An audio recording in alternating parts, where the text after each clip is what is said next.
How much money are you spending getting fecal egg counts completed? Is this something that you can do yourself at home? We think that it is. Stay tuned to find out more.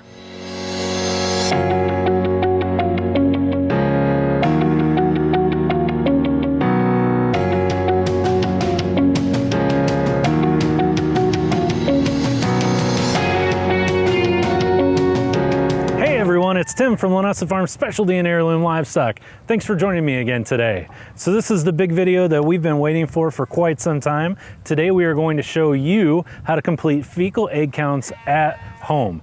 This is something that can get very, very pricey, very quick. If you are having to pay a veterinarian to do this for you, this is absolutely something that you can do at home on your own. We're gonna break this down step by step. If you go down to the description below, it's gonna have time marks showing you where every step of the way is completed.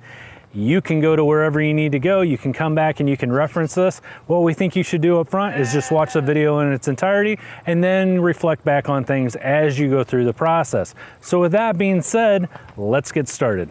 So the first step that we have to do is we have to determine who it is that we're going to be doing a fecal sample on. You want to label your bags, you want to get all your stuff together before you even go outside. We're going to need a halter, we're going to need some help. We're going to get our bags, we're going to pre-label our bags. You don't want to be labeling your bags with poop on your fingers, and you need to get some gloves. The best way to get this sample is to get it directly from the rectum of the animal. You don't want to let them poop on the ground, you're going to get dirt in it, you're going to get pollen in it. You want this to be as fresh as possible. If you are not going to test immediately, you need to make sure that you are keeping this refrigerated. You can keep these in a refrigerator, you can keep these in a cooler with some ice packs, whatever. We don't want to freeze this, we just want to keep it cold. I am going to do 2 tests today. We're testing our males. Let's head on over to the pasture, we'll halter them up, we'll get our fecal samples, and we'll put these in our bags. Now, our fecal samples are going to be about 3 grams. 3 grams, I like to think, is about the tip of your thumb from the knuckle to the tip. That's a good rule of thumb, haha, no pun intended. For your fecal sample, just remember, rule of thumb, fecal sample. Okay, so this is Doobie, and I have Doobie's baggie right here, so I am just going to do, with my finger, I'm gonna go in and get a fecal sample out of him. I'm just gonna go in here and get the fecal sample, and I can actually feel it when I go in there. Okay, so Doobie is done. And now we're going to get our next one. Obviously, make sure that you change your gloves because you don't want to cross-contaminate from one to the other. If you're new to Linessa Farms, thanks very much for watching. We have lots and lots of resources available to you through Linessa Farms. You can go to our website at www.linessafarms.com. Make sure to check us out on Facebook, and make sure to also check out our Facebook forum. Our Facebook forum is called Linessa Farms Tack Box. You can do a simple search for Linessa Farms Tack Box under groups. There are lots of people from all over the world on there, including veterinarians, people that show, people that raise sheep, people that raise goats, people just like you, people from all walks of life. They are there to answer your questions and to work together as a group. If you're not a member of Linessa Farms Tack Box, it is absolutely free. Make sure you do your best to check it out. Also, if you'd like to sponsor us on Patreon, please consider doing so. You can see the link in the description below. With that being said, let's get back to the video. All right, so a few items, you know, really what we're gonna do, instead of me saying, these are all the items that you need and then go through it, we're just gonna go through this, we're gonna do everything, and then any item that I use, you're going to see in the description below. That's a lot easier. A few of the pricey items that we're gonna have, and by pricey, I don't mean that this is gonna break the bank by any means.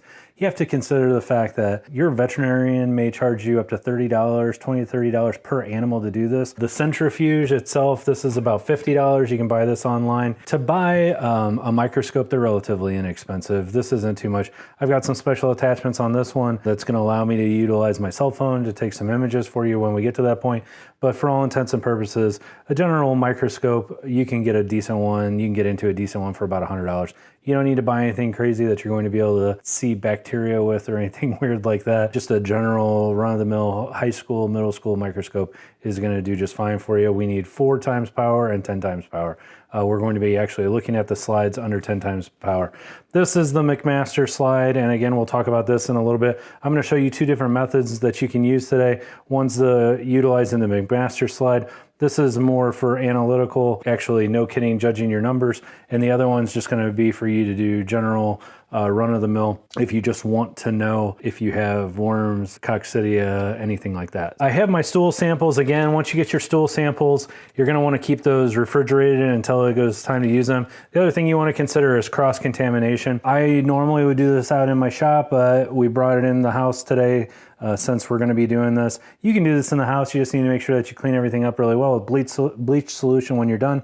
And again, make sure that you're always practicing good hand hygiene and wearing gloves. You want to pay attention to cross-contamination. You want to make sure that you're not doing any kind of cross-contamination between animals so you're actually getting legitimate results. Now, before we get started, I want to talk really quick about the centrifuge. The centrifuge is the way to do this. Without using the centrifuge for these, you are just simply not going to get realistic numbers. Even though you're going to do the fecal sample and you're going to get some results, they are not going to be accurate. We've talked about this in the past with other professionals, other veterinarians, people like that. A lot of the videos that you see online are going to show you how to do this without the centrifuge.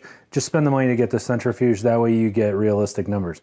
No kidding, you can do a fecal egg count without a centrifuge and it'll look like your animals have almost no worms whatsoever. You do the centrifuge and all of a sudden they've got a bunch. No kidding, make sure that you do that. Okay, so the first thing I'm going to want to do is I've got a little graduated cylinder here. This graduated cylinder, I'm going to mark it. I like to mark everything before I get started with my black permanent marker. So I want to mark my graduated cylinder. This is a 50 milliliter graduated cylinder. I have it marked at 42 milliliters and 45 milliliters. I've also gone ahead and already marked my centrifuge tubes. These are 15 milliliter centrifuge tubes. So we are going to, and again, all of this is available online. Everything's in the description. I have two containers here. One is my float solution. The float solution will be in the description below. The other one is just regular old tap water. I have them labeled so I don't get them confused. So I'm going to fill this up to 42 milliliters. And the next thing I'm going to do is add 3 grams of stool. So I'm going to use my spatula here. I like to use my spatula end. Go ahead and pick up 3 grams of my sample here.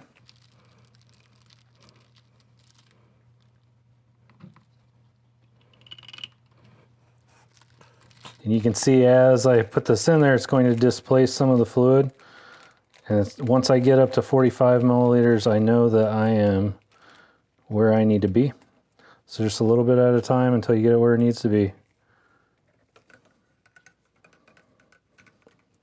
And probably just one more little piece.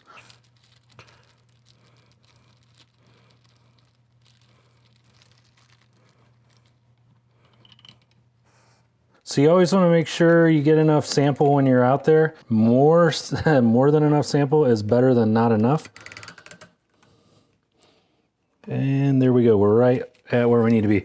I'll take the rest of the sample, go ahead and throw it in my waste bin here.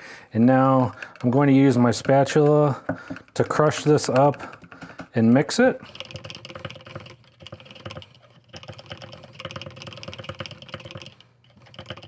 There's no magic to this. You can't over mix it. You just want to get it so it's well constituted in there. And again, we're right on the money with our 45 mLs.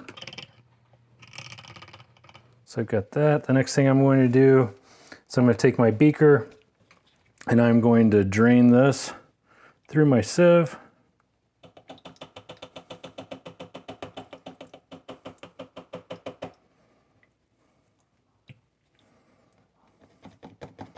So what this is going to do is this is going to take out a lot of my large particles, and my eggs are going to actually travel through this.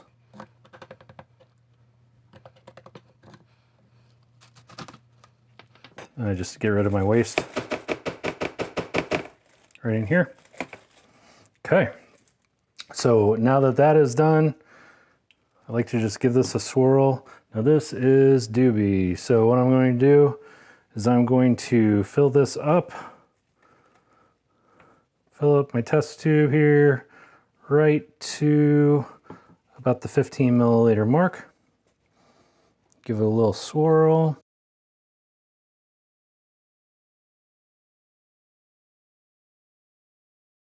And there I am. I'm at 15 milliliters. Gonna put my cap on. And I'm going to go ahead and place this in my centrifuge. And now I'm going to prep my other sample of fill. And once I do that, we'll get back to the video. All right, so I have both of my samples ready to go. I have each sample marked and in its own applicable tube. I always want to make sure that I place my tubes opposite of one another.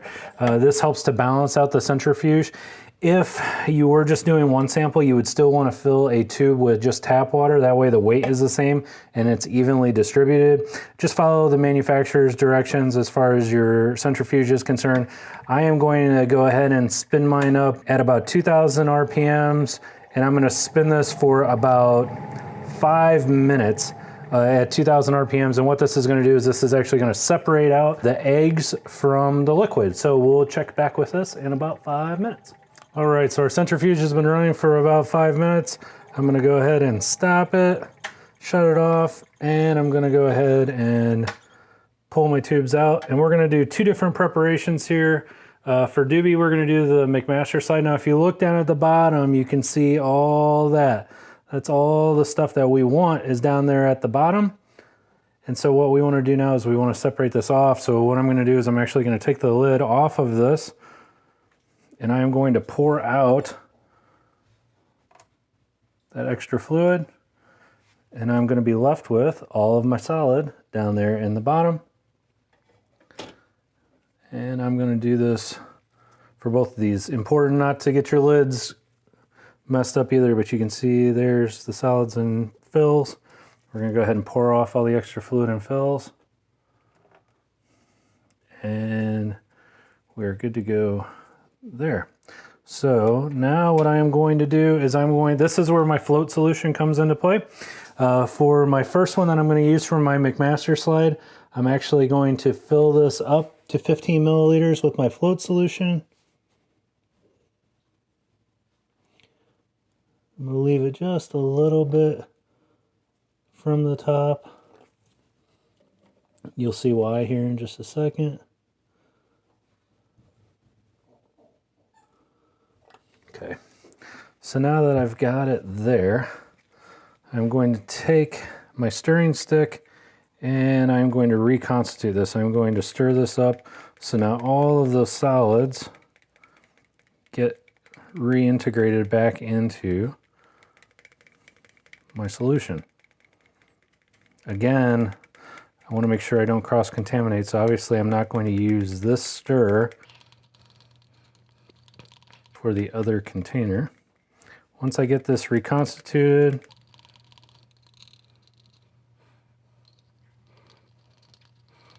and really these plastic test tubes are so cheap, you could use glass. I prefer to use plastic, that way when I'm done, I'm done.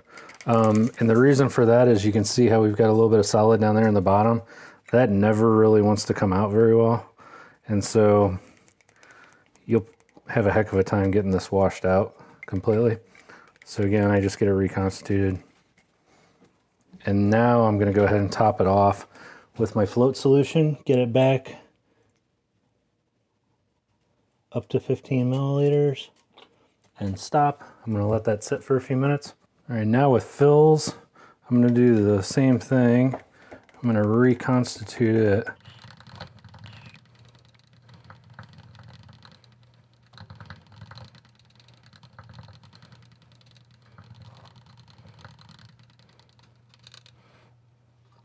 The difference now is going to be, and again, I keep my lids and my tools separate. The difference with this one is going to be, I'm going to fill this one all the way up to the top. Now, if you see, I'm going to fill it all the way till I get a bubble on the top, so it's not quite overflowing, but it's got a little bit of a bubble. Just like that.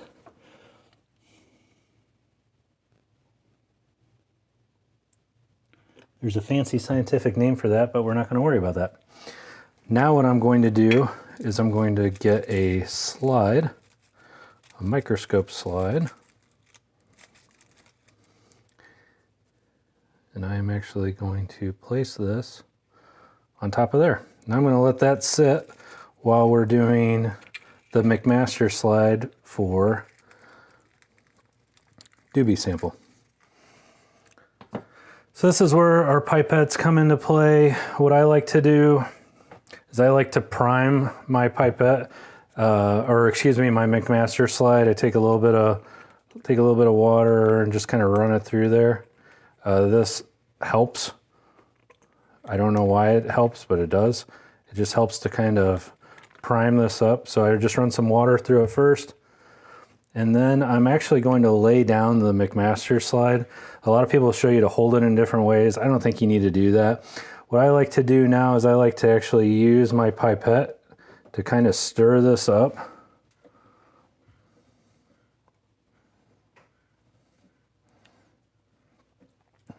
And now I'm going to load the McMaster slide. I'm going to try not to get any more air in this than I have to.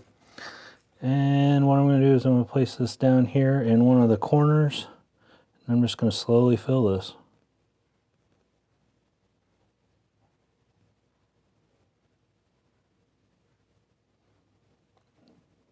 Oops.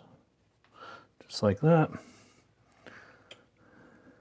And again, mix this up.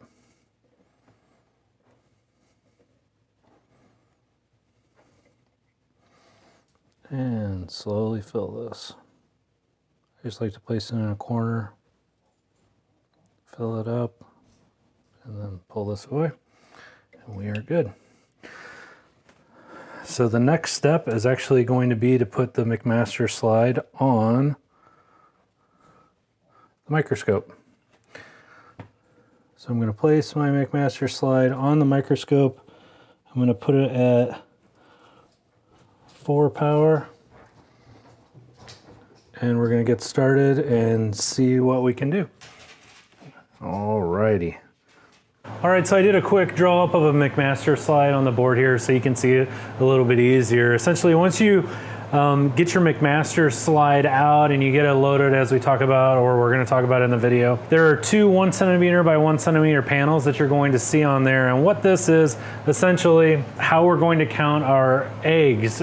So when we look at the slide under the power of our microscope, when we do, what we're going to see is we're going to see eggs scattered throughout the field of vision, and we're going to do a count.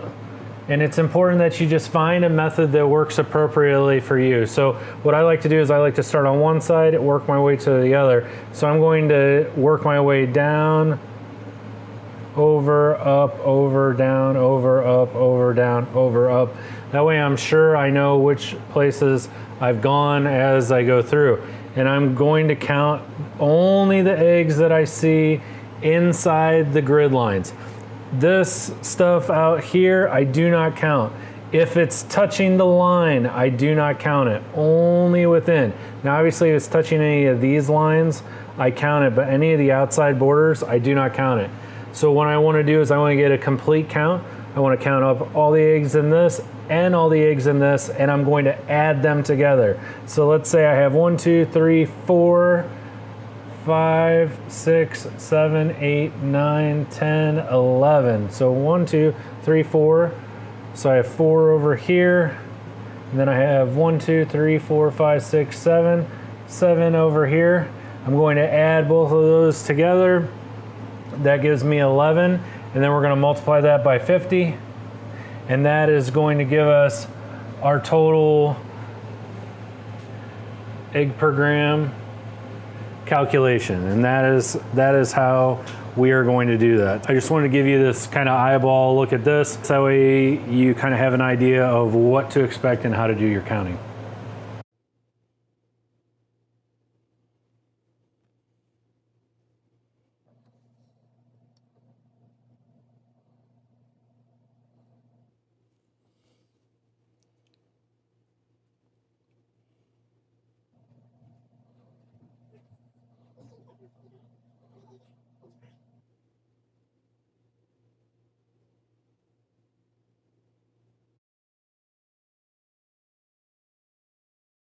Now we're going to come back to our regular slide here, and we're just going to grab our slip cover.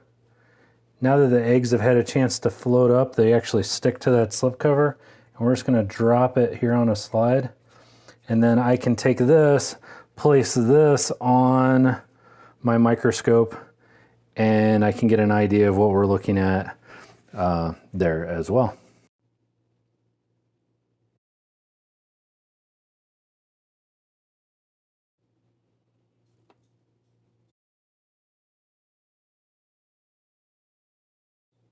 Whoa.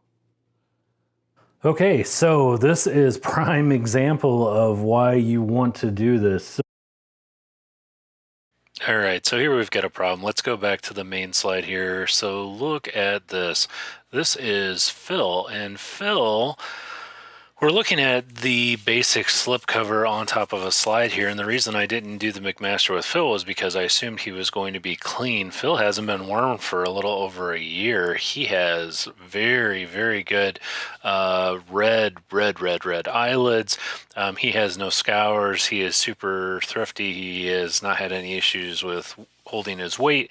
He is classic what you would look at with a FOMACHA scale and say, oh, well, he most definitely doesn't need to be wormed. But yet here we are, and you can see we have, these are hundreds and hundreds of barber pole worms. So Phil is what we like to call one of our silent carriers. Phil is actually carrying and dropping these eggs everywhere he goes. So this is a problem. We are definitely going to have to worm him. But again, just using a basic FOMACHA scale, we would have no idea whatsoever. So this is a great example why. Here we get a little bit closer look again at some of those barber pole worms. You can see, you can look up online, you can find demos that'll show you what each thing is going to look like. If you see the black bullseye there in the picture, that is actually an air bubble, and that's a great way that we know when we're focused incorrectly is when we actually see those black air bubbles that look just like that. So again, yeah, huge problem. This is something that we're going to have to take care of. He most definitely is a silent carrier. Well, that wraps it up. Thank you very much for watching today. We greatly appreciate it. If you have any friends or family that raise sheep and goats that are not followers of Linessa Farms, please let them know. If you have any questions, comments, or concerns, make sure you leave them in the description below. I'm Tim from Linessa Farms, specialty in heirloom livestock. Thanks for joining us again today, and I look forward to seeing you again next time.